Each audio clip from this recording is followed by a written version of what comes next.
모든 뉴스 매체에서 코스피 4,500선 돌파 소식을 보도하며 축제 분위기가 한창입니다. 하지만 문제는 외국인들이 벌써 짐을 싸서 떠나기 시작했다는 겁니다. 지난 1월 6일 하루에만 6,300억 원어치를 팔아치웠고 오늘 아침에는 불과 30분 만에 5천억 원을 투매했습니다. 그렇다면 이 물량을 누가 받았을까요? 바로 우리 개인 투자자들입니다. 더 화가 나는 건 정부의 대응입니다. 지금 정부는 여러분의 노후 자금인 국민연금과 외환 보유액까지 쏟아부으며 환율을 방어하고 있는데 그 속도가 28년 만에 최악입니다. 한국은행은 말로는 시장 원리를 존중한다고 하면서 매일같이 거짓말을 하고 있죠. 하지만 아무도 이 문제를 지적하지 않습니다. 오늘 우리는 세 가지를 깊이 파헤쳐 보겠습니다. 첫째, 코스피 4,500선이 정말 우리 경제의 기초 체력이 튼튼해서 오른 것인지 아니면 다른 이유가 있는지 데이터를 하나씩 짚어보겠습니다. 둘째, 외국인들은 왜 갑자기 탈출하는지 그들이 어떤 위험 신호를 포착했는지 알아야 우리도 대비할 수 있습니다. 마지막으로 정부와 한국은행이 국민에게 숨기고 있는 불편한 진실을 전해드리겠습니다. 우선 숫자부터 보시죠. 여러분, 지난 2025년 한 해 동안 코스피가 얼마나 올랐는지 아십니까? 무려 75.6%나 급등했습니다. 1999년 이후 유례없는 놀라운 상승폭입니다. 올해 2026년은 시작된 지 며칠 만에 벌써 10% 가까이 뛰었습니다. 삼성전자를 보세요. 작년 1월에 5만 3천 원이었는데 지금은 14만 원으로 거의 3배가 올랐습니다. 3배요. SK하이닉스는 70만 원을 넘어섰습니다. 이 숫자들만 보면은 완벽한 호황 같지 않습니까? AI 반도체 열풍에 메모리 가격은 치솟고 실적도 좋아지니 TV뉴스에서는 코스피 5천 시대를 말합니다. 증권사 리포트도 온통 장밋빛 전망뿐이죠. 틀린 말은 아닙니다만 수면 아래 상황은 전혀 딴판입니다. 바로 전날인 1월 5일까지만 해도 외국인들은 2조 1천억 원이라는 엄청난 금액을 사들였습니다. 하루 만에 이만큼 샀으니 지수는 당연히 폭등했겠죠. 그런데 갑자기 1월 6일부터 매도로 돌아섰습니다. 이게 뭘 의미할까요? 외국인이 산다는 건 전 세계에서 가장 영리한 돈, 즉 진짜 정보를 가진 돈이 한국으로 들어온다는 뜻입니다. 반대로 그들이 판다는 건 이제 벌 만큼 벌었으니 고점이다, 탈출하자 라는 신호를 보내는 겁니다. 여기서 의문이 생깁니다. 그들이 던진 물량을 누가 받았을까요? 바로 우리 개인 투자자들입니다. 1월 6일 하루에만 5,950억 원, 거의 6천억 원 가까이 샀습니다. 이건 전형적인 폭탄 돌리기입니다. 음악이 나올 때는 신나게 공을 돌리다가 음악이 멈추는 순간 공을 든 사람이 독박을 쓰는 게임 말입니다. 지금이 딱 그 상황입니다. 안타깝게도 우리 개인들이 그 마지막 폭탄을 쥐고 있습니다. 그렇다면 외국인들은 왜 지금 떠나는 걸까요? 첫 번째 이유는 환율입니다. 환율이 지난 12월에 한때 1,484원까지 치솟으며 1,500원 선을 위협했습니다. 그러자 정부가 구두 개입이 아닌 실력 행사를 하겠다며 달러를 대거 내다 팔았습니다. 그 결과 며칠 만에 1,440원대로 떨어졌죠. 하지만 외국인들은 계산기를 두드려보고 이렇게 생각합니다. 아, 지금 환율은 인위적으로 누른 거구나. 그럼 지금 주식을 팔아 달러로 바꿔나가면 환차익까지 챙길 수 있겠네. 지금이 나갈 타이밍이다. 쉽게 비유하자면 수영장에 물이 넘치려 하니 정부가 펌프를 가져와 억지로 물을 빼내는 격입니다. 외국인들은 압니다. 펌프가 멈추면 물은 다시 차오를 것이고 그 전에 나가야 한다는 걸요. 두 번째 이유는 바닥나고 있는 외환 보유액입니다.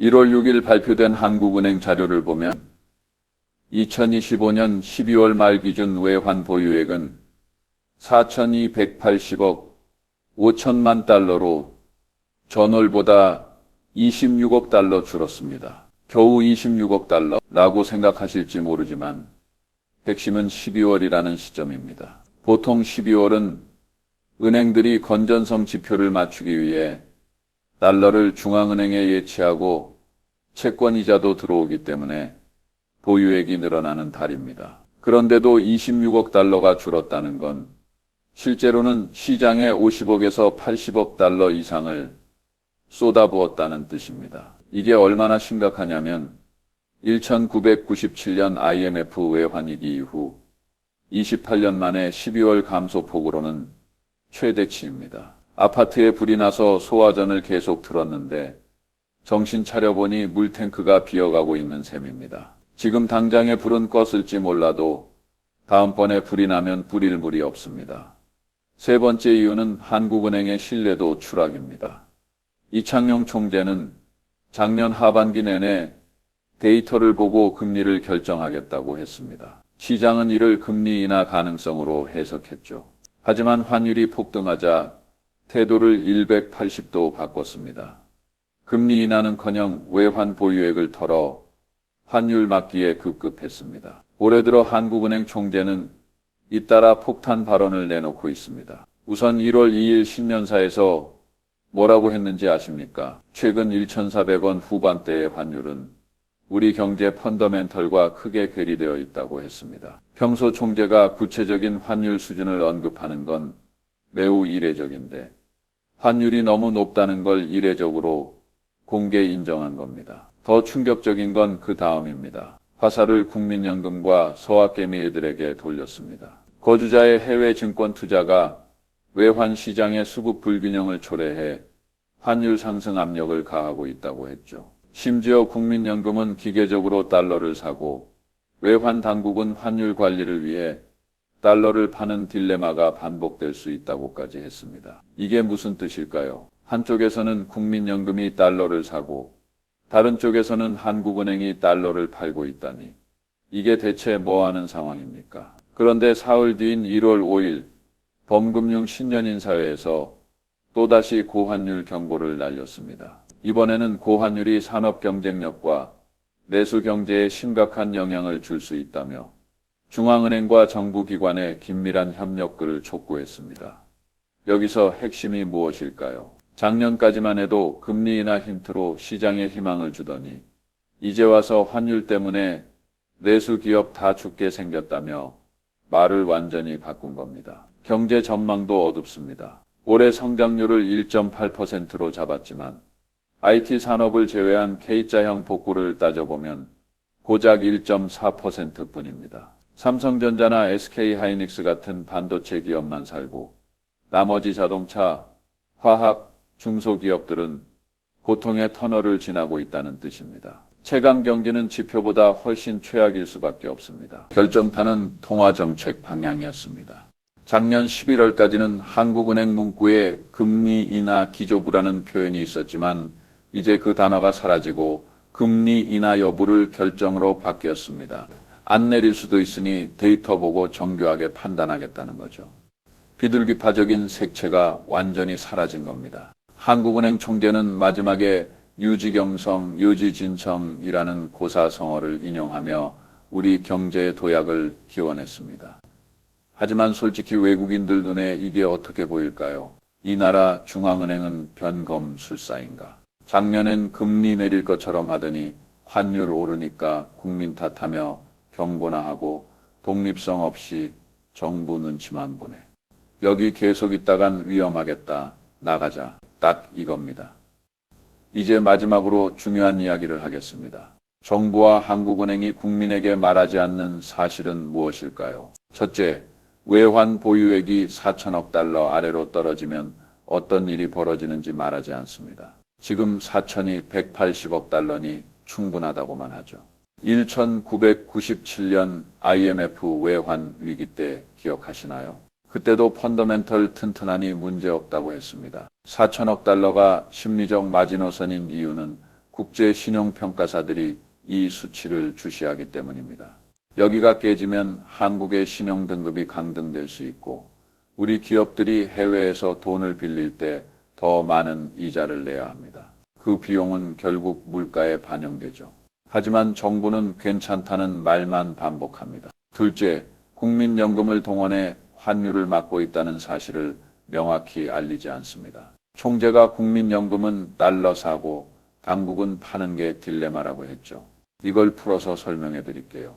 국민연금이 해외 투자를 하려면 달러가 필요합니다. 시장에서 원화를 팔고 달러를 사야 하니 환율이 오르겠죠. 그러자 한국은행은 환율이 오르면 안 되니까 외환 보유액에서 달러를 내다 팔아 환율을 내립니다. 결과가 뭡니까? 국민연금은 우리 노후 자금으로 달러를 사고 한국은행은 국가 비상금으로 달러를 파는 황당한 악순환이 벌어지고 있는데 정부는 이를 숨기고 싶어 합니다. 국민이 노후 자금으로 환율 방어하고 있다는 걸 알면 난리가 날 테니까요.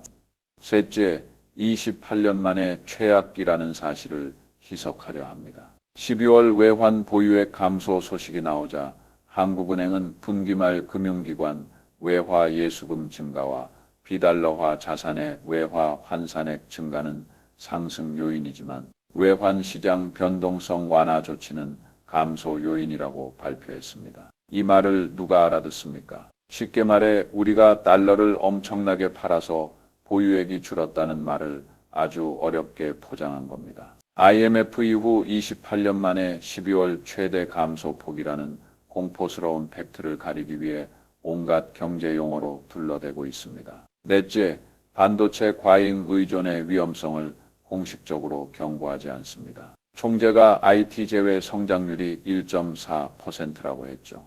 이게 얼마나 위험한지 아십니까? 삼성전자와 SK하이닉스만 무너지면 우리 경제 전체가 주저앉는다는 소리입니다. 그런데 정부는 뭐라고 합니까? 코스피 5천 가자, 반도체 슈퍼사이클이다, 장밋빛 미래만 말하며 개인들을 시장으로 끌어들입니다. 반도체 가격이 꺾였을 때 벌어질 일에 대해서는 함구합니다. 다섯째, 최종 피해자는 국민이라는 사실을 숨깁니다. 환율 1,500원 가면 수입 물가가 폭등합니다. 기름값, 밀가루값, 생활물가가 다 오릅니다. 외환 보유액이 바닥나면 IMF 때처럼 긴축 정책에 들어갑니다. 금리 올리고 세금 올리고 복지 줄여야 하죠. 그럼 결국 누가 힘들어질까요? 우리 국민입니다. 하지만 정부는 지금 국민을 안심시키는 데만 급급합니다. 위험 신호는 다 숨기고 국민연금과 서학개미 탓으로 돌리는 것.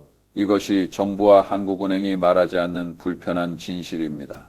요약하자면 코스피 4,500선은 축제가 아니라 물량 넘기기의 시작일 수 있습니다. 똑똑한 돈들은 벌써 출구로 향하고 있습니다. 정부는 괜찮다고 하면서 28년 만에 가장 많은 외환 보유액을 털어넣었습니다. 한국은행은 시장 원리를 존중한다더니 뒤에서는 매일 달러를 팔아 환율을 막고 있습니다. 이제 여러분은 반드시 세 가지를 실천하십시오. 첫째, 계좌 수익률이 30%를 넘었다면 절반은 현금화하십시오. 둘째, 빚내서 산 주식이 있다면 이번 주 안에 일부라도 갚으십시오. 셋째, 신규 자금 진입을 고민 중이라면 지금은 관망할 때입니다. 2021년을 기억하시나요? 코스피 3,000 돌파할 때 다들 5,000 간다고 했지만 결국 2,200까지 밀렸습니다. 역사는 반복됩니다. 다만 공부한 사람과 안 한 사람의 계좌 잔고는 달라지겠죠. 선택은 여러분의 몫입니다. 축제의 취해 마지막까지 남으시겠습니까?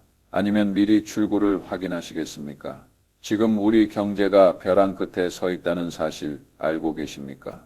2026년 전문가들은 원달러 환율이 다시 1,500원을 돌파할 가능성이 있다고 경고합니다. 정부와 한국은행이 사력을 다해 1,438원대까지 눌러놨지만 30일에는 다시 1,445원으로 복귀했습니다. 전문가들은 이것이 국민연금에 의해 일시적으로 억눌린 허수일 뿐이며 곧 오버슈팅이 나올 수 있다고 봅니다. 더 충격적인 것은 코스피 지수 4,100선이 실체가 없는 허수이라는 점입니다. 환율이 다시 1,500원을 넘어서면 도대체 우리에게 어떤 일이 벌어질까요? 끝까지 들으시면 2026년 자산을 지키는 방법을 알게 되실 겁니다. 영상 시작 전 구독과 좋아요는 큰 힘이 됩니다. 2026년 환율이 1,500원을 돌파하면 어떤 일이 벌어질까요? 수영장 이야기로 비유해 보겠습니다. 한국경제이라는 수영장에서 물이 계속 새고 있는데 그게 바로 외국인 투자자들의 자금입니다. 정부가 호수로 물을 채우고는 있지만 나가는 속도가 더 빠릅니다.